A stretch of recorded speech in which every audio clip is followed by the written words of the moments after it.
میں ایک لڑکے سے پیار کرتی تھی اور اسی سے شادی کرنا چاہتی تھی، لیکن اس لڑکے کی نیت ٹھیک نہیں تھی اور میں پاگل اس لڑکے سے ملنے چلی گئی۔ تب اس لڑکے نے مجھ سے زبردستی کر لی اور پھر مجھے چھوڑ دیا۔ 2 ماہ بعد مجھے پتہ چلا کہ میں حاملہ ہوں۔ مجھے مجبوراً اپنے گھر والوں کو بتانا پڑا۔ میرے گھر والوں نے مجھے بہت مارا اور پھر ابورشن کروانے کے لیے مجھے ہاسپٹل لے گئے، لیکن میں ابورشن نہیں کروانا چاہتی تھی، اس لیے وہاں سے بھاگ گئی۔ اسلام آباد آ کر ایک گرلز ہاسٹل میں اکیلی رہنے لگی۔ بہت مشکل وقت تھا، لیکن میں نے ہمت نہیں ہاری۔ ایک گھر میں صفائی کا کام مل گیا تو وہ کرنے لگی۔ وہ لوگ بہت اچھے تھے، انہوں نے مجھے اپنے گھر میں رہنے کی جگہ دی۔ میری ڈیلیوری کے وقت انہوں نے سارا خرچہ اٹھایا۔ مجھے خدا نے ایک پھول سی بیٹی سے نوازا۔ پھر میری زندگی میں فیضان آیا، جو مجھے پسند کرنے لگا۔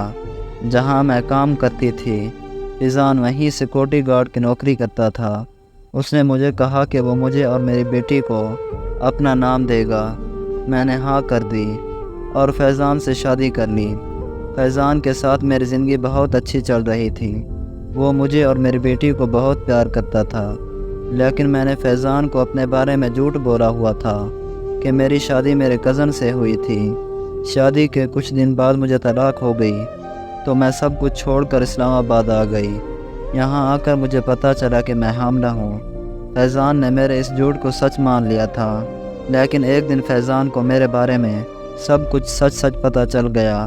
اسے بہت دکھ ہوا اور وہ پتہ نہیں کہاں چلا گیا۔ پچھلے 3 مہینوں سے اس کا کوئی اتا پتہ نہیں ہے۔